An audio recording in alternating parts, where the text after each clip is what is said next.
सबको बहुत बहुत प्यार। कुछ तो है जो हमको खींच के माँ के चरणों में लाता है, और कुछ तो है जो ज्ञानियों को समझ नहीं आता, प्रेमियों को समझ में आता। ज्ञानियों को आध्यात्म की जानकारी होती है और भक्तों को, प्रेमियों को, सेवकों को आध्यात्म मिलता है। अभी हमको सोचना है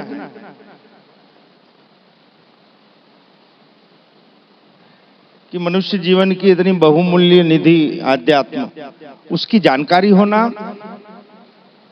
या जीवन में आध्यात्म होना। 80% लोग जानकारी की चाहत रखते हैं, जानकारियों का हम बखान करते हैं।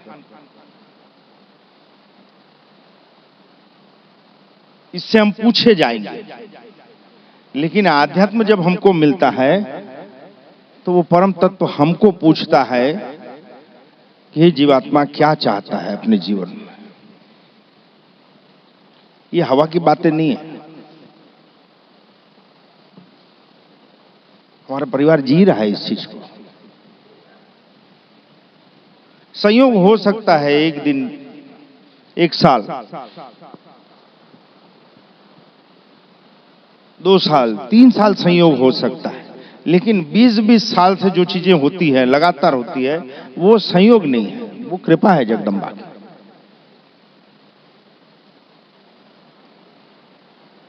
जितने भी जीव माड़ी के यहाँ आते तो अपने लौकिक जरूरतों को पूरा करने। इसमें कुछ बुरा भी नहीं है, क्योंकि वो हमारा बीज है।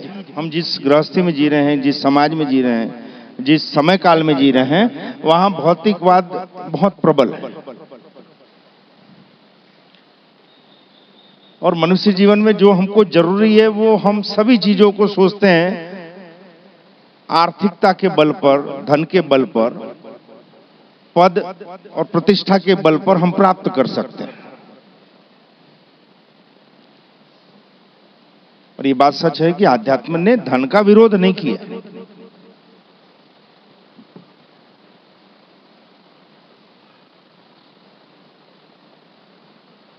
हम भी धन की और सुख शांति की और समृद्धि की और साधनों के विरोधी नहीं है, हम उसकी तृष्णा के विरोधी हैं। नहीं समझ में आई? ऐसे बोर्ड कितने दिखे आपको दुनिया में? और हमने ये बोर्ड लगाए माड़ी के आदेश से, तो इसके भी हमको कईयों साल तक जवाब देने पड़े थे। आप पैसा क्यों नहीं लेते? अरे हमारी मर्जी, आपने दान पेटी क्यों नहीं रखी? तेरे को कुछ जरूरत हो तो बता। नहीं, दान पेटी तो होनी चाहिए। अब किसी को इच्छा हो दान करने, दान करने की इच्छा ज्यादातर चोर चमारों को होती है। मेहनत से कमाता है ना, वो दान करने की नीयत नहीं रखता। मेहनत से कमाएगा, जो दुख से कमाया हुआ धन होगा जिसके पास, ये मैं प्रूव कर सकता हूं।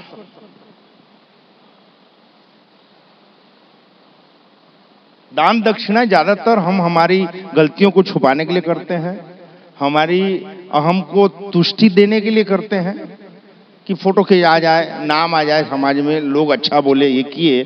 पर जो मेहनत से, कष्ट से कमाया है, वो दान कभी नहीं करेगा। वो अगर कोई सच्चा दुखियारा है तो उसको मदद करेगा, और बनती को उसको मालूम ही नहीं पड़ेगी कि मेरी किसी ने मदद कर दी।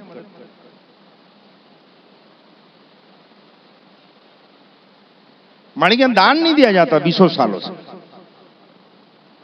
लेकिन सच्चा दुखियारा खाली भी नहीं जाता। उसका कारण है कि उस वेदना से निकले हैं। हाथ में पैसा ना हो और घर में कोई बीमार हो, उसका उपचार नहीं कर सकते हैं। डॉक्टर अपनी चौखट से ऐसा बोल दे कि सुरेश पैसा लाओ पहले पुराना, बाद में तुम्हारी मां को देखेंगे, तो वो जो वेदना होती है ना, उसका एहसास है।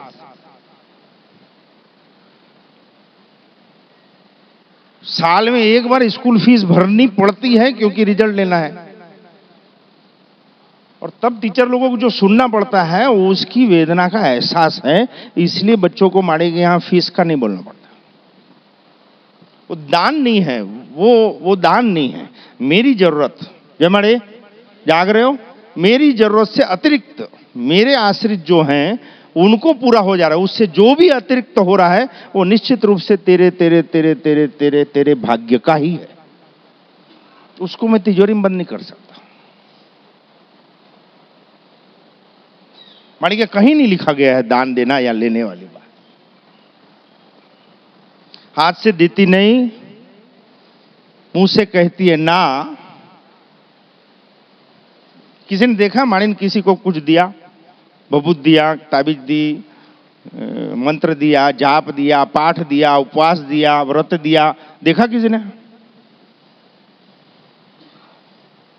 हाथ से देती नहीं, मुंह से कहती है ना, वो खाली कोई जाता नहीं। ऐसी मेरी बकरा वाली मां है। आप टिक के तो देखो,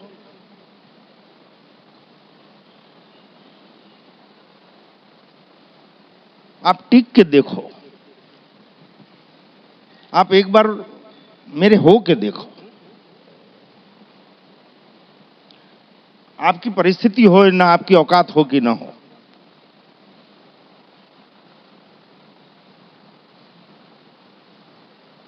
एक बार भिंडी तोड़ के देखेंगे।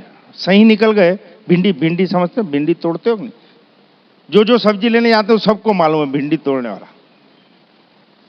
उसका क्या कसूर है बेचारा? क्या भाव है? 20-25 रुपए किलो। उसको लेते हैं तो क्या करते हैं? लौकी को लेने जाते हैं तो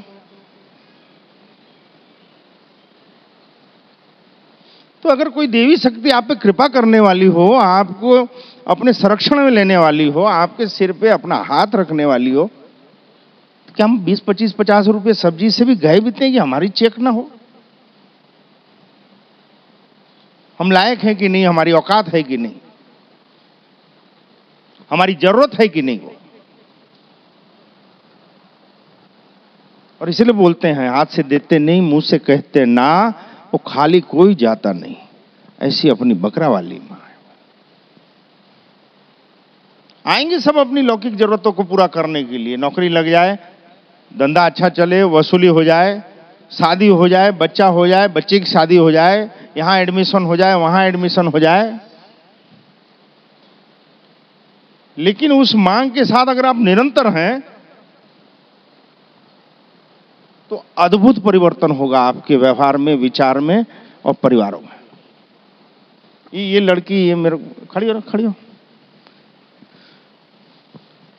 नाम क्या है? पांडे है? सोनिया लोगों के यही छाल रहते हैं। सोनिया का ऊपर का माला खाली ज रहता है।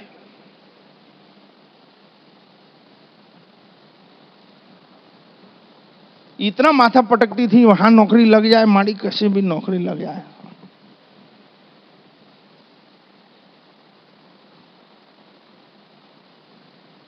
अभी माथा पटक रही है कि माड़ी अब नौकरी में नहीं जाऊंगी।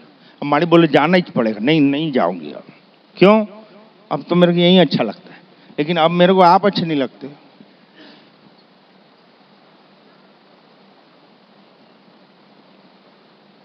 माड़ी के ये नहीं कहा जाता अपना काम धंधा, नौकरी, गृहस्थी, परिवार, समाज छोड़ के बैठ जाओ, ये नहीं।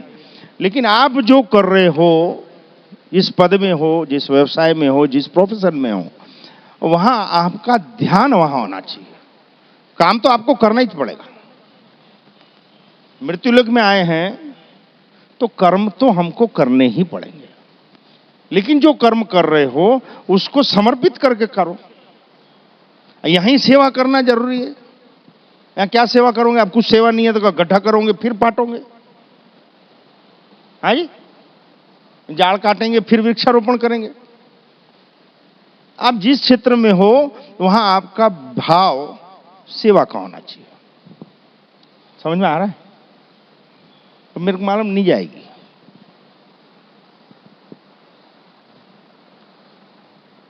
लाख रुपया दे के जाती तो नौकरी छोड़ती। माड़ी लाख रुपए वसूल कर दिए और डंके की चोट पे नौकरी दिला दिए। अपना क्या गया? नहीं समझा? समझा बेटा? तू क्या बोल रहे हैं? कुछ लगा नहीं। जाग रहे हो ना? आप यहां से फिसलते क्यों हो? आप आध्यात्म से फिसलते क्यों हो?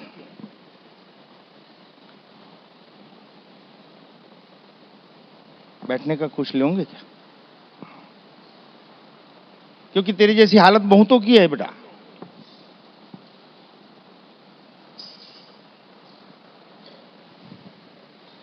ऐसी जगह की जहां कोई प्रोपोगंडा नहीं, कोई आमंत्रण नहीं, कोई एडवर्टाइज नहीं, कोई बोर्ड नहीं, सब एक ही प्लेटफॉर्म पे।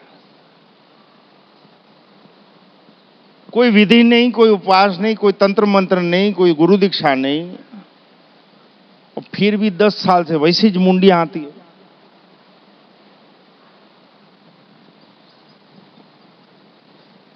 अच्छा, मुंडियां वैसी ज रहती है, उतनी च रहती है, चेहरे बदल जाते हैं।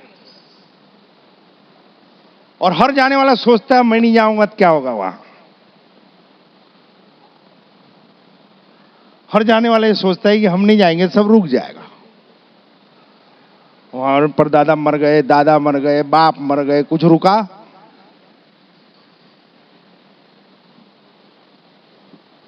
हम फिसलते क्यों हैं बेटा? इसके एग्जाम्पल से समझना। जहां हमारा कुछ लगा नहीं,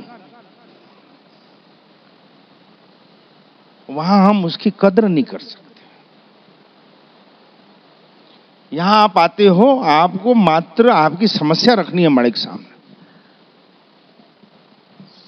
वो वहां स्थिर हो जाती है। फिर आपकी सेवा, समर्पण और निरंतरता से उसमें क्रमशः कमी आएगी। तो जादू नहीं होता, जाओ हो जाएगा। और ऐसा करना है तो 2-2, 3-3 लाख रुपए खर्चा होगा। वो आया क्या? वो हवन करना था वाला आया क्या? दिखा?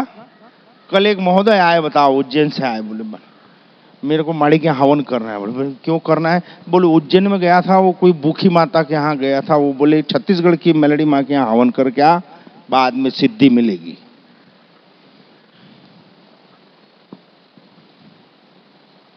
हम हवन करना हो या हवन देखना हो तो पहले रविवार तो देख। कहाँ रहता है? तो बोले राजनांदगांव रहता हूँ। राजनांदगांव में रहता है, 10 साल से ऐसी प्रकट सेवाएं हो रही है और तुमको होश नहीं है। उज्जैन से कोई बोलता है कि हवन कर, वो भी छत्तीसगढ़ की माड़ी क्या। दुनिया की समस्त शक्तियों को मालूम है कि छत्तीसगढ़ की मेलडी में किसी शक्ति का नहीं चलता। यहां तो आपकी सेवकाई बढ़ी तो आप आहुति के लायक बन गए।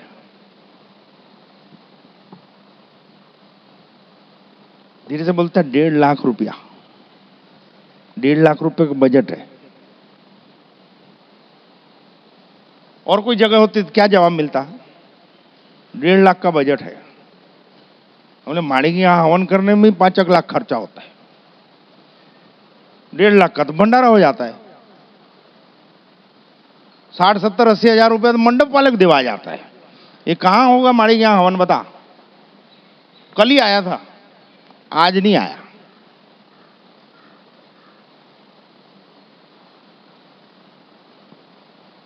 हम आपको क्यों आगाह करते हैं और हम हमारे सिद्धांतों पर क्यों अड़िग हम और हमारा परिवार रहता है कि हमने इसकी कीमतें चुकाई।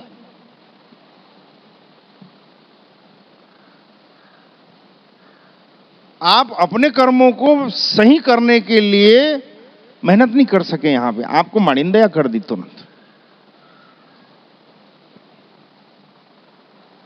और चूंकि यूं ही मिल गया, हम नहीं संभाल सकते।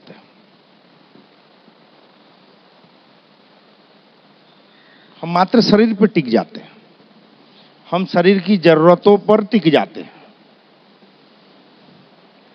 हमको थोड़ा गहरा उतर के शरीर को चलाने वाली शक्ति पर केंद्रित होना है,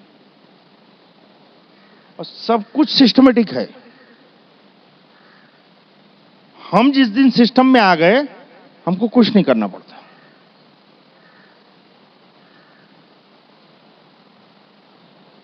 हम ज्यादातर बाहर की आवाजों को सुनते हैं।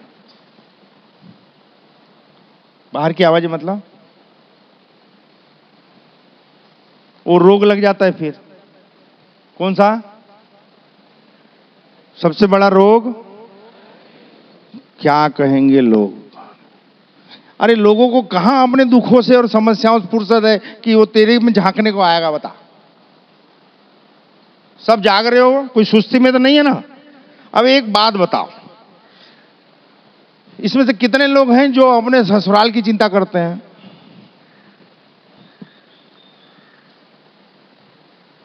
दिन में 10 बार ससुराल की चिंता होती हो, या मायके की होती हो, या पड़ोसी के बारे में टेंशन होती हो, या आपके कॉम्पिटिटर जो भी बिजनेसमैन है उसके बारे में।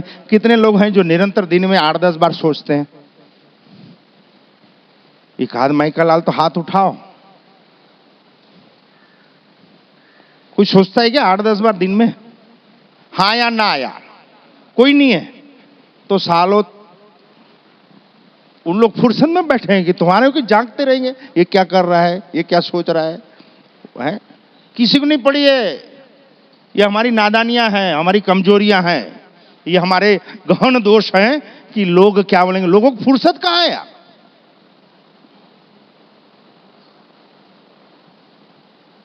वो कहानी बताए थे ना, गधे वाली। गधे की कहानियां बहुत आती है हमारे यहाँ। नहीं, जब बोलते हैं गधे वाली कहानियां तो एक साथ बहुत सारे गधे आ जाते हैं इस दिमाग में।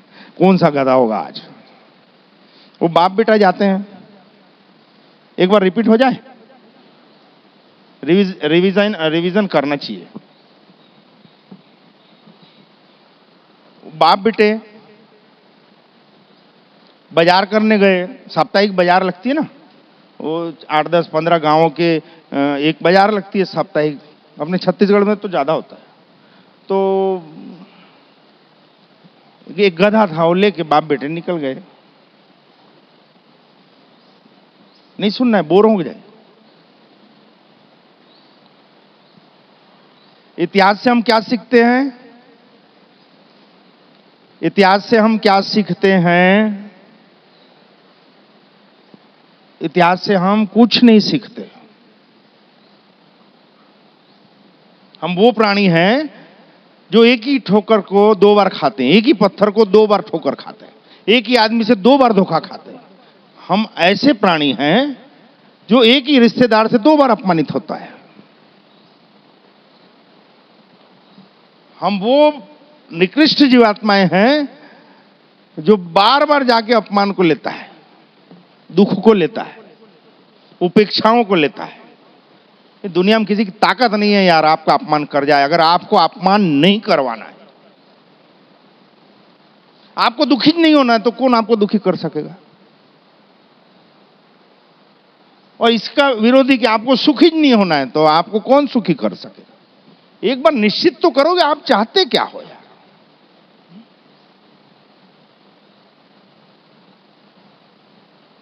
हम निश्चित कुछ नहीं करते जीवन में। इसके साथ नेगेटिविटी इतनी कि लोग क्या कहेंगे, लोग क्या सोचेंगे, वो कहां फुर्सत है।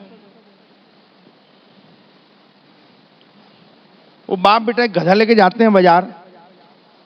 2-4-5 किलोमीटर चले तो बेटा बोला, पापा जी आप थक जाओगे, काम करो ना, गधा खाली है, बैठ जाओ। तो बात सही है यार। तो बाबा जी बैठ गए। गांव आया तो लोगों ने उसको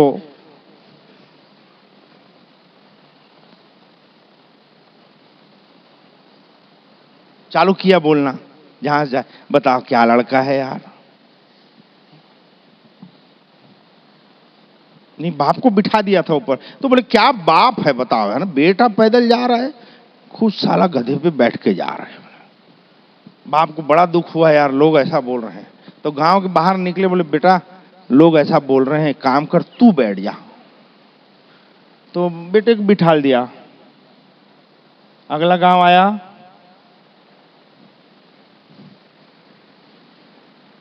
क्या बेटा है बताओ, बाप पैदल जा रहा है और बेटा गधे पे बैठ के जा रहा है। बाप बोले बेटा गड़बड़ हो रही है, इन लोग ऐसा बोल रहे हैं। बेटा बोला बाबूजी मैं भी उतर जाता हूं। बोले ऐसा नहीं, अपन दोनों बैठ जाते हैं। तीसरा गांव आया तो बोले कैसे जीव हैं बताओ हैं, एक निहिर गधा और बाप बेटे दोनों लद गए साले ऊपर पे, बोला दोनों उतर गए। चौथा गांव आया तो बोले क्या बेवकूफ है बताओ, गधा है और दोनों पैदल जा रहे हैं। बोले अब चूंकि वो आपके जैसा दृढ़ संकल्प शक्ति वाला था, वो लोगों की सुनते थे बाप बेटे, तो बोले काम करो, एक बल्ली लिए, रस्सी बांधे, गधे को लाद लिए। फिर एक गांव आया तो बोले क्या बेवकूफ बताओ, बोले गधे को लाद के जा रहे हैं। बोले आखिरी में कंजा के बाप बेटे ने गधे को छोड़ दिया।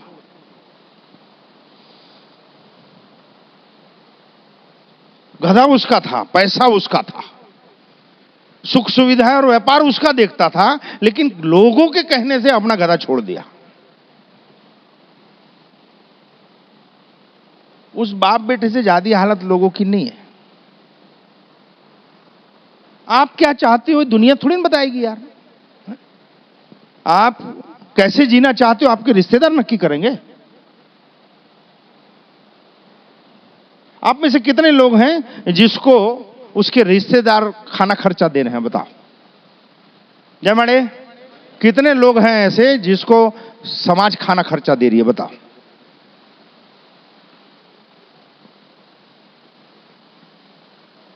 अरे रिश्तेदारों को पहचानो तो सही पहले। खाली मरनी का खाने के लिए रिश्तेदार नहीं होते, खाली शादियों का खाने के लिए रिश्तेदार नहीं होते बेटा।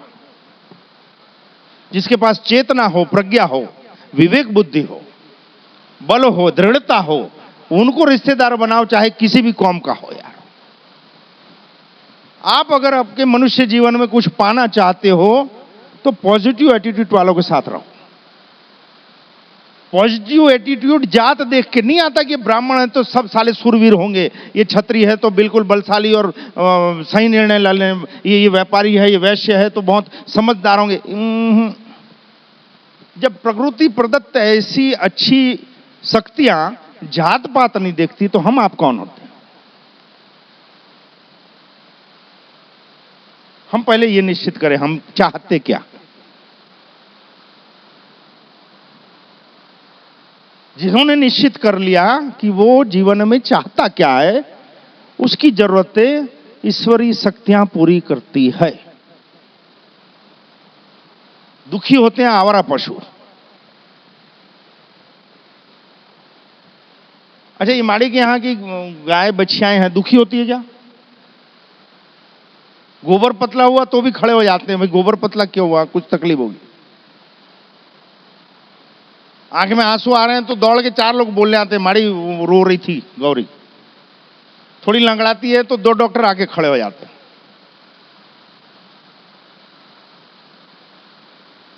क्यों? क्योंकि वो किसी को समर्पित हुई है, क्योंकि वो किसी के आश्रित है। ये रोड में भटकने वाली गाय भैंसों के कोई तबीयत देखने नहीं जाता बेटा। हम आप जब जिस नाम को समर्पित हो जाते हैं वो हमको संभालता है। और जरूरी नहीं है कि आप किसी भी नाम को समर्पित हो वो सभी कुछ कर देगा आपको। इसको हम भौतिक तरीके से देखें कि हमारा फैमिली डॉक्टर होता है, सभी का कोई ना कोई फैमिली डॉक्टर होता है। अब फैमिली डॉक्टर क्या हार्ट का ऑपरेशन करता है क्या? अच्छा मान लो कर रहा हो हार्ट का, तो कुछ ब्रेन में तकलीफ हुई तो ऑपरेट करेगा, हड्डी टूटेगी जोड़ देगा, किडनी में तकलीफ होगी तो रिपेयर करेगा। जरूरी नहीं है कि एक डॉक्टर सब कुछ करे। लेकिन चूंकि अगर हम फैमिली डॉक्टर रखे हैं तो वो निश्चित रूप से जानता है वो फैमिली डॉक्टर कि मेरे को ये तकलीफ हुई तो इसके लिए कौन सा दरबार सही होगा, वो कौन सी सही शक्ति होगी जिसके पास इसको भेजें। इसके लिए एक शर्त है मात्र, किसी एक नाम समर्पण। वो नाम कुछ भी हो। आप क्या डॉक्टर की जात पूछ के जाते हो कि डॉक्टर आपकी जात पूछ के इलाज करता है, कि कोई मेडिसिन वाला जात पूछ के दवाई देता है? तो शक्तियां भी कभी जात देख के इलाज नहीं करती, वो कृपाएं नहीं करती जात देख के। कौन जरूरतमंद है, कौन दुखियारा है। आपकी इच्छाओं की माड़ी की जवाबदारी नहीं है, आपकी जरूरतों की जवाबदारी लेते हैं। आपके मनुष्य जीवन के लिए, आपके जीवन के लिए जो जरूरी है उसका वचन है माड़ी का। आपकी इच्छाओं की कोई गारंटी नहीं।